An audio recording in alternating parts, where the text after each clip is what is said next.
Question number 5, यदि एक समकोण त्रिभुज के कर्ण तथा एक भुजा का योग आपको दिया हुआ है तो सिद्ध कीजिए कि त्रिभुज का क्षेत्रफल अधिकतम होगा यदि इन भुजाओं के मध्य कोण π/3 है।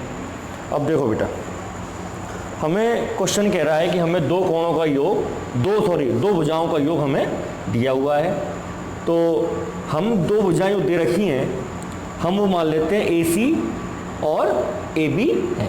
एक तो कर्ण है और एक भुजा है जिनका योग आपको दिया हुआ, यानी कि AC प्लस AB बराबर मैंने मान लिया है K, ये आपको दिया हुआ है। एक और बात है, यदि हम AB को X मान लेते हैं कि AB का मान कितना है बेटा X, तो त्रिभुज ABC में, ये त्रिभुज एक समकोण त्रिभुज है, तो इस समकोण त्रिभुज में पाइथागोरस प्रमेय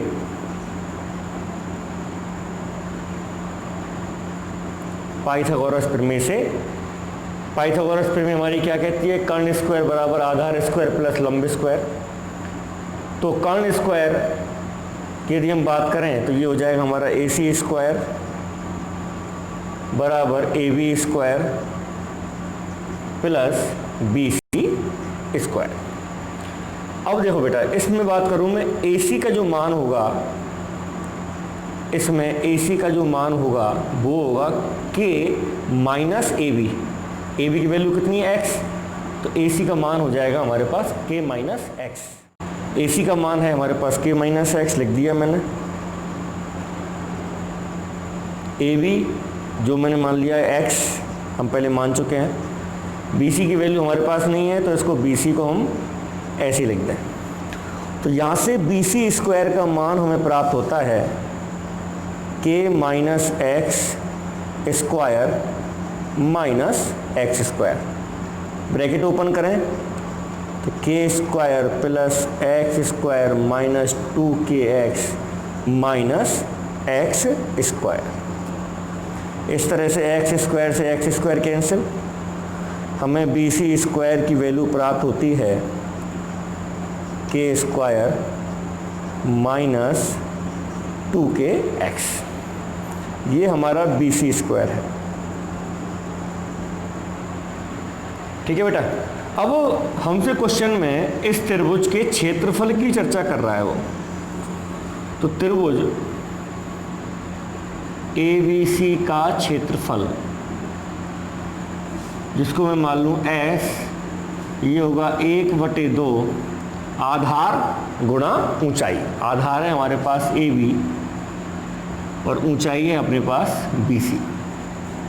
हमें AB की आवश्यकता होगी, X है कोई दिक्कत नहीं है, हमें BC की आवश्यकता होगी।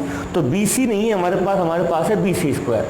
यदि इसको BC करने के चक्कर में हम अंडर रूट कर लें तो हम क्वेश्चन को बजाय सरल करने के उसको हम उलझा देंगे थोड़ा सा। तो हम क्या करें, हम BC स्क्वायर ही काम में ले लें। इस तरह से हमें वैल्यू बनानी है तो हम क्या करें, लेफ्ट हैंड साइड और राइट हैंड साइड को वर्क कर दें। तो ये हमारा प्राप्त होगा S स्क्वायर 1/4 AB स्क्वायर और BC स्क्वायर।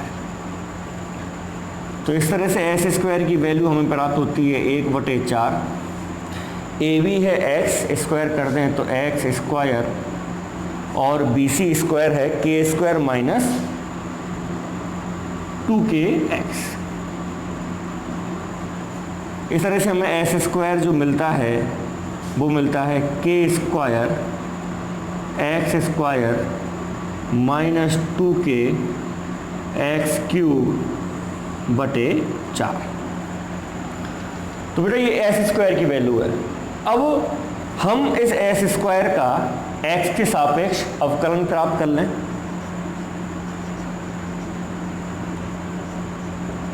X स्क्वायर का X के सापेक्ष अवकलन प्राप्त कर लें तो ये हमारा 1/4 तो हम बाहर ले लें और ये हो गया हमारे पास 2K square X minus 6KX square.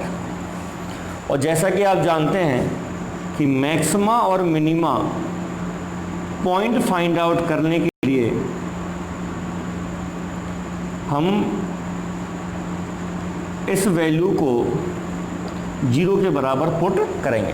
यदि आप में से किसी बच्चे के दिमाग में ये चल रहा हो कि सर हमने यहाँ पे एस स्क्वायर क्यों किया है, हमसे तो केवल त्रिभुज की क्षेत्रफल की बात करी है, ये तो क्षेत्रफल का आपने स्क्वायर कर दिया। बेटा देखो, जब हम क्षेत्रफल में परिवर्तन की दर ज्ञात करेंगे तो क्षेत्रफल यदि बढ़ेगा तो क्षेत्रफल का स्क्वायर भी हमारा बढ़ता है, क्षेत्रफल हमारा घटता है, एस की वैल्यू घटेगी तो एस स्क्वायर भी हमारा घटेगा।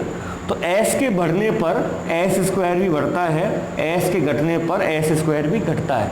तो इससे इस पर कोई फर्क नहीं पड़ा है हमारा। तो हम एस स्क्वायर की वैल्यू ही के सापेक्ष ही हम एक्स का मान ज्ञात कर रहे हैं। अब देखो सुनो, डी एस स्क्वायर बटे डी एक्स को रख लें, हम 0 पुट कर लें, ये हो गया हमारे पास 1/4। दोनों में से कॉमन आएगा हमारे पास बेटा 2 के एक्स, ब्रैकेट में बचा हमारे पास के माइनस 3x बराबर 0। अब ये जो वैल्यू है हमारी, इस पूरी वैल्यू को मैं 0 के बटे में ले जाता हूँ। तो हमारे पास क्या बचा, k minus 3x equal to 0। इस तरह से जो x की वैल्यू हमें मिली वो मिलती है k/3।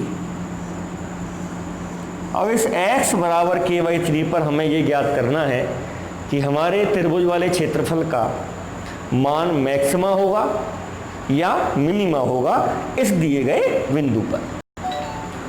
तो उसके लिए हमें सेकंड डेरिवेटिव फाइंड आउट करना होगा, यानी कि हमें d2 s square upon dx square ज्ञात करना है। ये हमारे पास वैल्यू दी हुई है, इसका हमें x के सापेक्ष फिर से अवकलन करना है। तो 1/4 तो बाहर पहले से ही है, इसका x के सापेक्ष अवकलन करेंगे तो ये हो जाएगा हमारे पास 2k स्क्वायर माइनस ये हो गया अपने पास 12kx। अब d2 अपॉन dx स्क्वायर की वैल्यू हम फाइंड आउट कर रहे हैं किस बिंदु पर, x बराबर k/3 पर। ये हमें मिलता है 1/4। यहाँ x नहीं है तो एज इट इज उतार दिया, 12k और x की जगह पे k/3। इस तरह से 3 से ये कैंसिल आउट हो गए 4 बार, 1/4 2k square minus 4k square. यहाँ हमारे पास वैल्यू बची है ऊपर minus 2k square upon 4 minus 1/2k square. चूँकि ये वैल्यू नेगेटिव है तो इसका मान 0 से छोटा होगा, 0 से छोटा होगा तो ये वैल्यू कैसी है, ये अधिकतम मान है, ये मैक्सिमम पॉइंट है, अधिकतम मान है।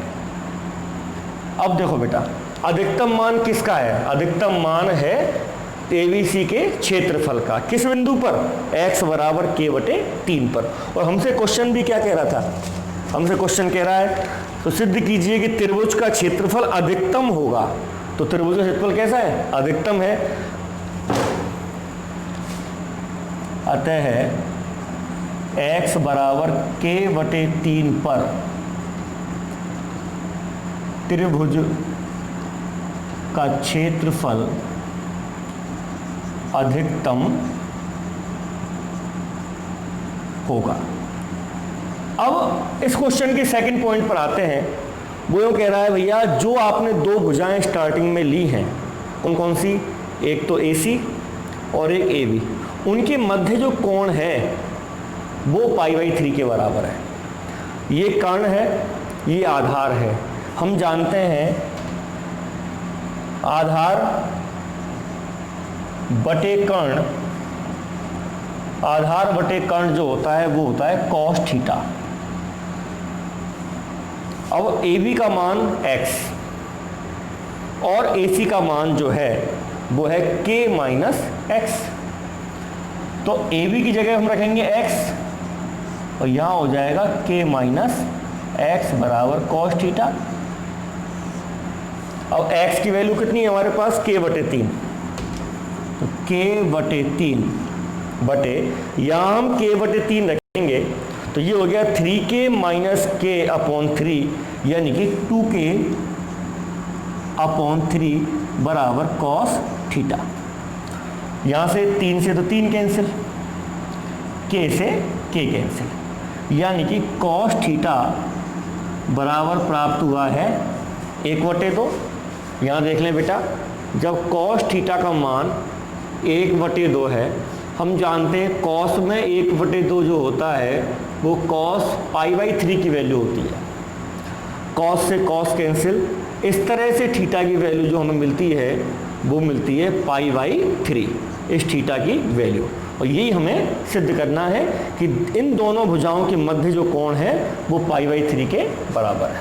ये है अपना क्वेश्चन नंबर 5।